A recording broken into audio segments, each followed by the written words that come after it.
Look at this now. That entire spot is full of fish. Most guys will come in here and they'll just try to go for the thick of it. And they'll be successful. There's a mixture of spring and coho in here. You'll catch some coho for sure. There's this like little, you can see like little depth spot right at the end there. And around here, it's mostly coho. And you can see them. You can see them rising from time to time. They're quite high up at the column, and it's kind of cool to fish for them because they are aggressive. They're moving in and out. There's also some stacked ones in there, and it's a very cool way to catch them right in front of you. This is just like this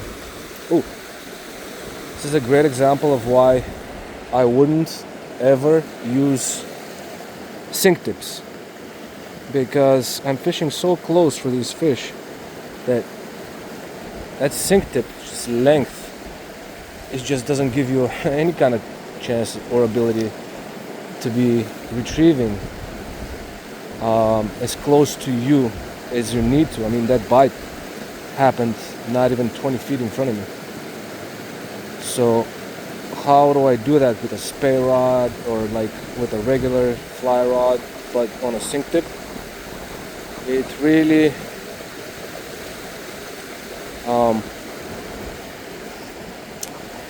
just limits you, like, in such a bad way. I don't have too many good things to say about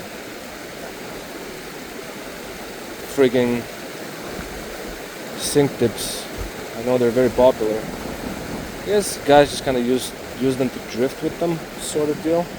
But I feel like I still come in on a full sink and drift way more successfully than you would on a sink tip. I bet you there is that it's a little better, you know, for the ability to mend the line and all the rest of it. But if you just make a few adjustments to your style and technique in current with the full sink, you will still do better, because throughout the entire presentation with the full sink, you're way more in the bite zone for the most amount of time than you can ever be with the sink tip. What I mean by that is that your sink tip, as you're coming in closer, and with every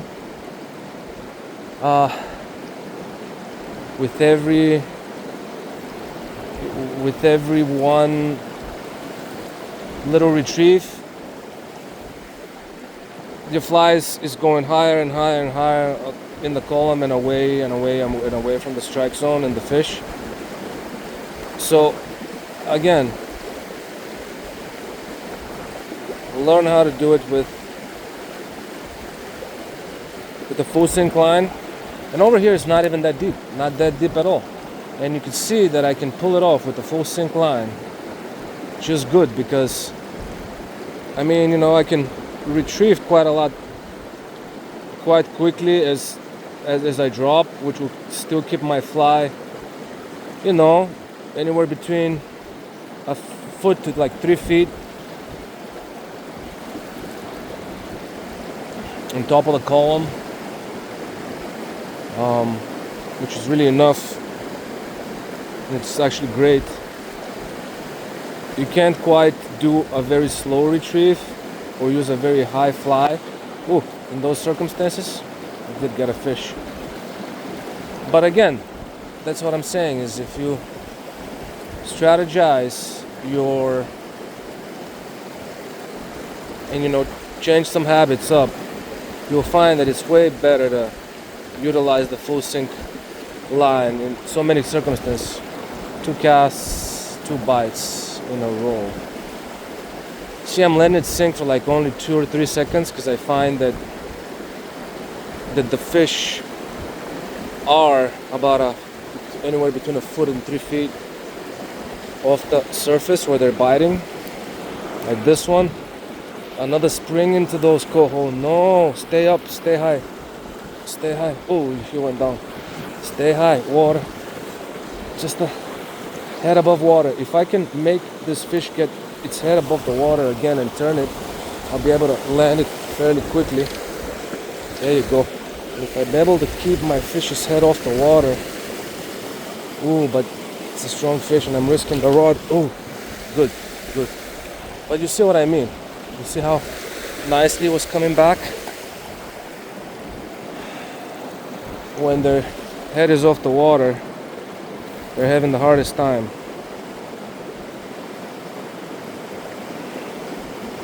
And they're not able to shoot through and torpedo themselves deep, especially for springs. Jesus. If it goes deep, it takes control and you're gonna have a hard time. So let's continue. Why am I sitting here? It's because my belief, not my belief, but by my view and my reading of the water and actually seeing what's in front of me, tells me that these fish that I'm targeting over there are facing mostly this way, even though they're circling around. There's fish facing this way, and from here on out, kind of like this way. So they're just facing against the current, most often, and sometimes moving around. I was disappointed to see some freaking spring right in that shallow water right there, where I just got one. But what can you do, you know? Right now, they're kind of everywhere. Sitting with the coho too, playing the guard dogs of the coho because the chum is not here and cannot play that role for the coho. So some of these wide springs are taking over. The dog protect the dog in the situation. And that's fine. It's a beautiful thing. It's a beautiful thing. So again, really like not letting it drop much. And you saw how even on that fish, it was a spring and I caught it like not even 3 feet off the surface. There's another spring. I'm just gonna kind of go there. Even though this is also spring water, oh my god. Probably not a good idea. Again, try to keep it high. I mean, I do see a bunch of them quite high in the column. I think my next cast will just be fly hits the water, fly starts to move. I'm probably actually going to make that a slow run because I feel like they're quite high and at the same time not like crazy high. So as I'm doing the slow retrieve, I'm gonna like have a downward motion hopefully of the fly, just keep dipping lower as opposed to coming back up.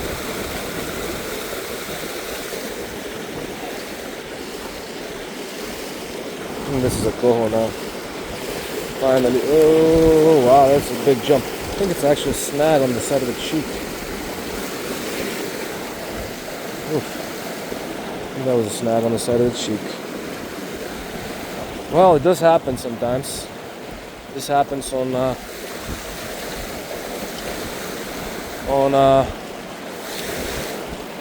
pretty high presentation. I mean, you saw it. I was so high in the column, and I still cheeked that fish. Okay, let's do fast and high. Ooh. I think fast and high is also gonna work. Fast and high is also gonna work. Oh, yes, it will. On another fucking spring. Okay, keep the fucking head up. Keep the head up. Don't make it realize it's caught and stuff. So just the head is up. I can get it out quick. No, don't dip the head down. Get the head up. Get the head up. Stay up. The head stays up. Oh. Okay, now, don't break the rod. And don't let it go back in the river, man. Get the leader. Catch the leader. You got it. Okay, don't lose the fly. Apply just enough pressure to not let the fish go back in water. Tail the fish. Observe how he ate the fly.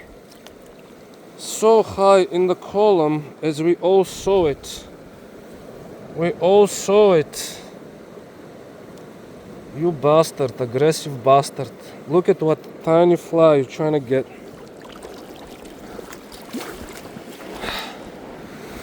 Okay. Where were we? Okay, just trying to really stay away from over there. From over there. The spring is so stupidly aggressive. I'm just gonna really bank on the coho in there, man. No! Oh, I broke my line. Oh, pause. Actually, no pause. I'm actually broken line fish. Oh. You know what? I'm gonna do a broken line fish thing. Where I only have about, I don't know, not even 30 feet of line. Not 30 feet of line. My God. This is silly, man. Am I gonna do it? I think I'm gonna do it just for fun. Just for fun. If I catch a coho,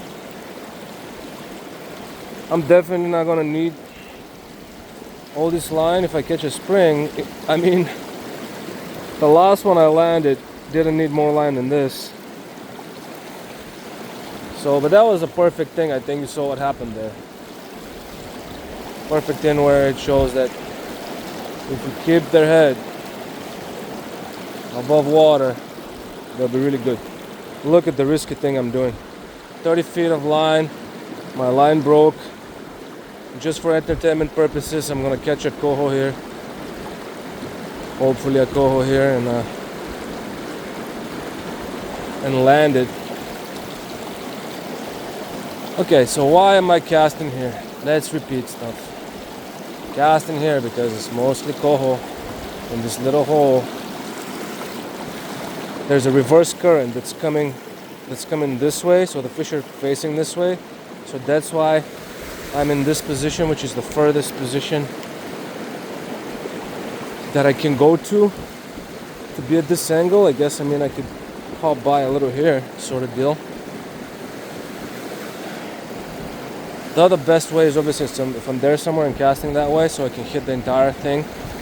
But I'm gonna have to make do with what I got. This is such a risky thing I'm doing because my line is really not that long at all.